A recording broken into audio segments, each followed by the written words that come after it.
And welcome back to the second video of our P7 discussion,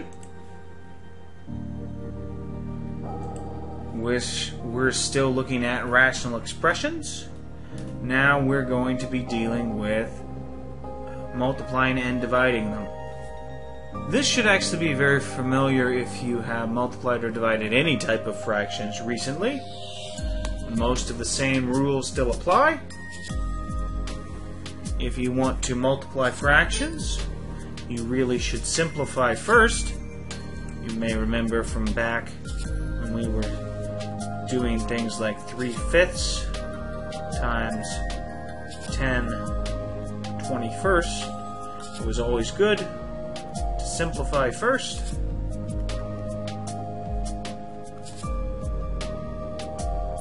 Because then the multiplication is much easier and you don't have to reduce at the end.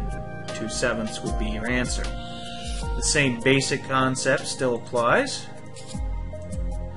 We are going to simplify our rational expressions, and then we are going to multiply them like before, horizontally, numerator to numerator, denominator to denominator, and the only difference with division is you have to take a reciprocal of the divisor, the second expression.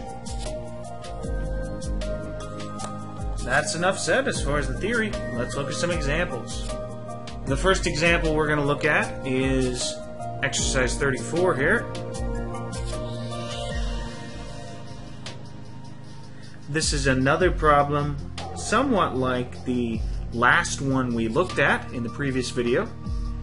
Here I have a 3 minus x, and I'm fairly certain I'm going to get an x minus 3 out of this. Remember, those are going to be the same factor. You'll just have to pull out a -1 from one of them. So I'll probably start off by pulling out a -1 from that 3 minus x. So -1 times x minus 3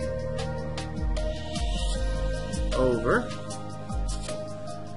and I might as well rewrite the bottom to x plus 3. I can just flip the order of the terms easily there.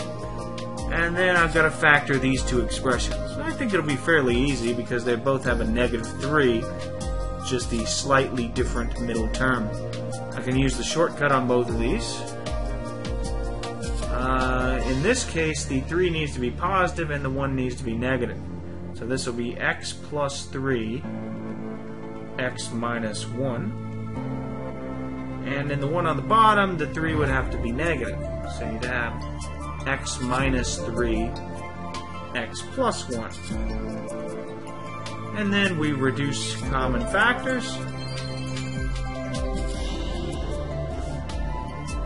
And our final answer, multiply the -1 through, I'll have 1 minus x over, just so I have a parallel form, I'll change the order down there to 1 plus x.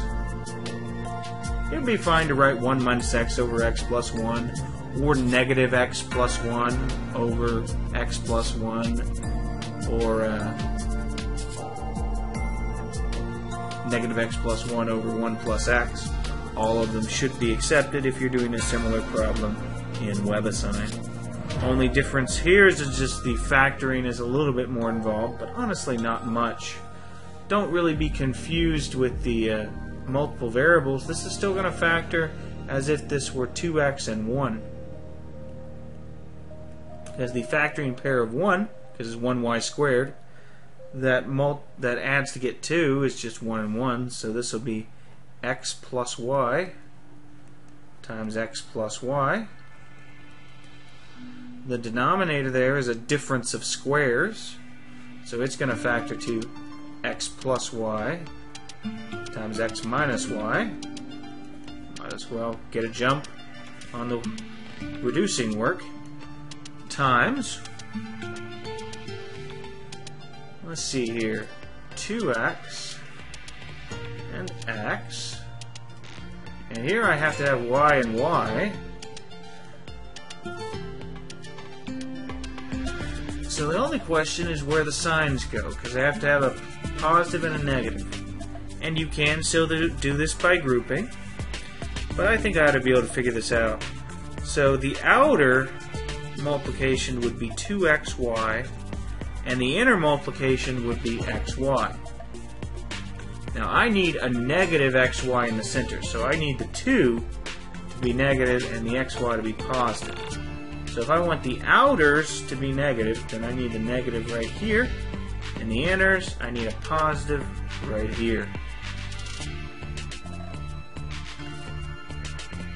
And then for our last factoring, I might as well get a head start again.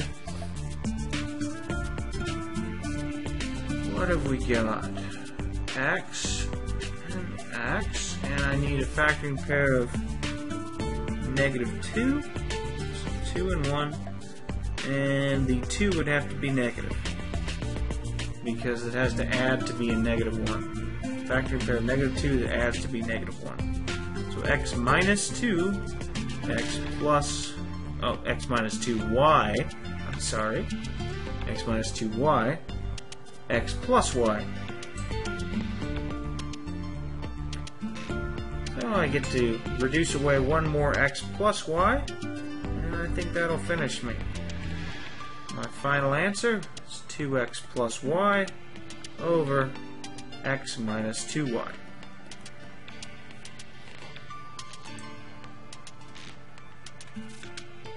So there's division for you. Sorry, multiplication for you. I'm going to do a division. Here's a division. I'm not doing too many of these just because, except for one operation, they are functionally identical to multiplications. So remember, the only difference when you're dividing fractions is that you have to flip your divisor. So this is equal 4y squared minus 9. When I'm doing these myself, I usually do some factoring as well in this first step, but I'm just going to rewrite it for you guys. Times y squared plus 5y minus 6 over 2y squared plus y minus 3.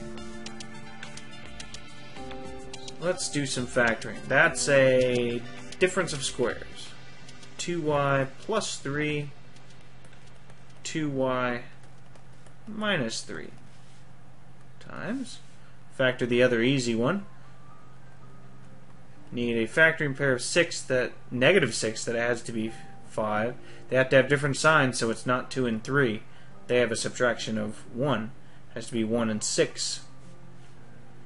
So that will be y plus 6, y minus 1.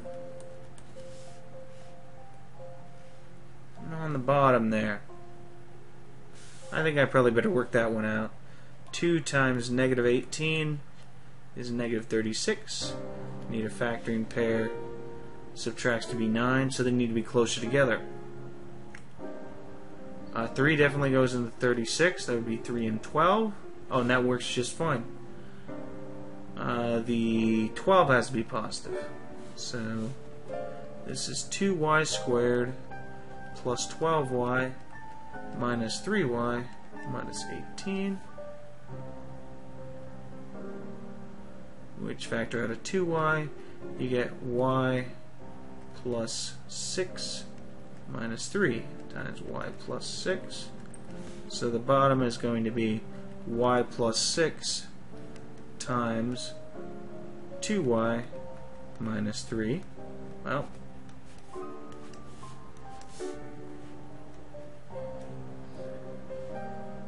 and I just now need to factor 2y squared plus y minus 3. I think I can probably do that by trial and error. 2y and y have to have a 1 and a 3. They're going to have to subtract, so that means I'm probably going to have to end up with a positive 6y minus a y. So if I want to get a 6y, I need a 3 here. And if I want to get a minus 1y, I need a minus 1 there.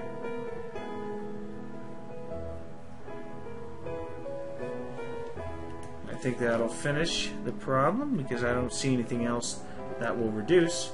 So we just have 2y plus 3 times y minus 1, all that over 2y minus 1 times y plus 3.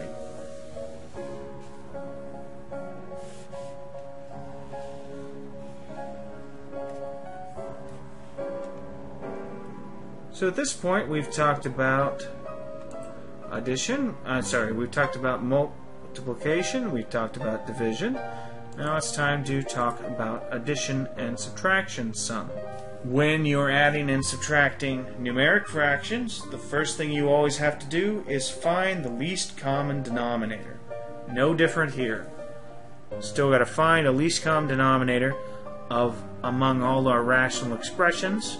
Once we find that, we raise all of our rational expressions, all of our fractions, to be over that LCD. Then we can add and subtract the fractions across the numerators. And don't forget, you should check to see if you can simplify at the end. So just as a quick review here, when you're finding a least common denominator, when we did it back in the day for something like, say, 1 over 24 and 1 over 60.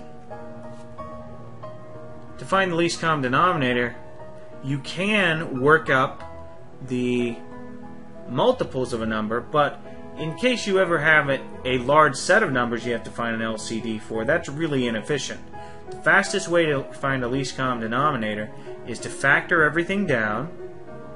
So 24 is 6 times 4, which is 2 times 3 times 2 times 2 equals 2 to the third times 3, and 60 is 6 times 10, so that's going to be 2 times 3 times 2 times 5 equals 2 squared times 3 times 5. And to build an LCD, least common multiple of these two numbers, you write out all the prime factors, all the factors you couldn't break down any further. So 2, 3, and 5. And then they each get a power equal to the highest power they had in any single factorization. So 2 had at most a power of 3. 3 had at most a power of 1. And 5 only appeared once total, so it had at most a power of 1. And this is the least common denominator, which in this case would be 120. When you look at rational expressions, you try and factor the denominators completely. In this case, it looks like it's already done. I can't break down x minus 4 and x plus 6 any further. So my least common denominator is just going to be x minus 4. I couldn't factor it any further. And x plus 6. And I need to put an exponent on it, on each factor that is the highest exponent it had in any factorization. In this case, both appeared only once, so it's just 1. But you can see down here we have a factor that appears twice, so that'll pop up in the next problem. So this one's actually fairly simple. All I need to do is multiply in the piece I'm missing. So I have x plus 6 times that, x plus 6 times that, x minus 4 times here, x minus 4 times here. I highly recommend for the next step you just write it as a single fraction with multiplications on the top. So this would be x times x plus 6 minus 3 times x minus 4. The reason I highly recommend that, I'm writing the denominator here, is that it's easy to forget that this negative, which I put on the 3 there, is going to distribute through. Because if you just write 3x minus 12 on the top and then combine the fraction, it's very hard to forget that the minus is going to distribute. It's very hard to remember. It's easy to forget. Very hard to remember that the negative is going to distribute to both. Here, it's fairly easy. X squared plus 6x minus 3x plus 12. And the denominator is just going to be the same. I'm not going to write it again in this step. So that's x squared plus 3x plus 12. And on the bottom I have x minus 4 times x plus 6.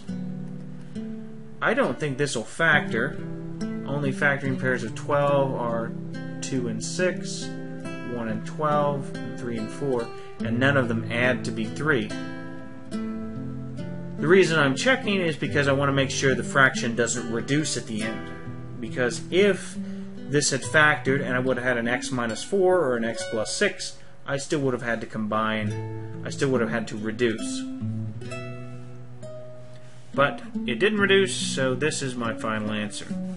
You could work out the bottom as well, but there's no special need to. On 66 here, factor out all the denominators. That one's factored. That one's pretty well factored. I mean, you could write it as x plus 1 times x plus 1, but there's no special reason to do that. This one is a difference of squares. That's x plus 1 times x minus 1. So what's my LCD? Well, my only prime factors are x plus 1 and x minus 1. But x plus 1 had at most a power of 2. So this is going to be my LCD. That means this one gets multiplied by another x plus 1 and an x minus 1 on top and bottom. You can't really fit it on bottom, so draw little arrows and there. This one needs the x minus 1. You can probably fit an x minus 1 down there. And this one needs a single x plus 1. Because it already has one of each, an x plus 1 and x minus 1. So that means I have x plus 1 times x minus 1 minus 2 times x minus 1 plus 3 times x plus 1 over my least common denominator of x plus 1 squared times x minus 1. So that's a little sloppy there. My pen slipped. So that'll be x squared minus 1, x plus 1 times x minus 1, minus 2x plus 2, multiplying the 2 through, plus 3x plus 3 over the common denominator. And that's going to be x squared plus x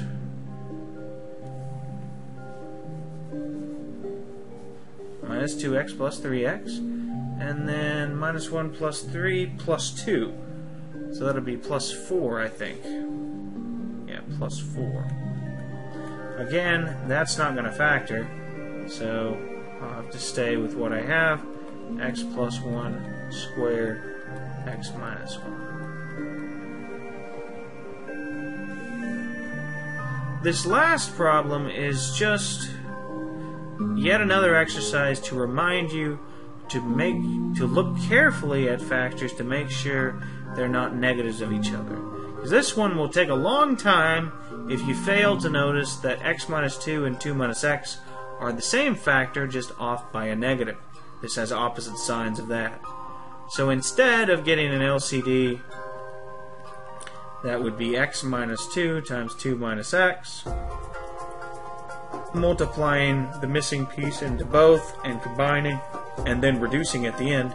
This is very simple. You just multiply one of these, it doesn't really matter which one, times negative 1 over negative 1, and then I have 3 over x minus 2.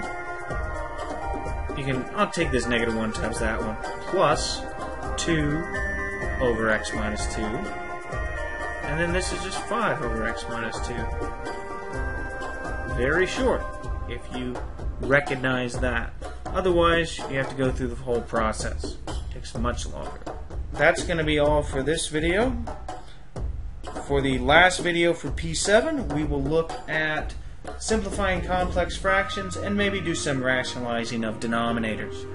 It's more just a collecting of miscellaneous extra things we can look at with fractional and rational expressions.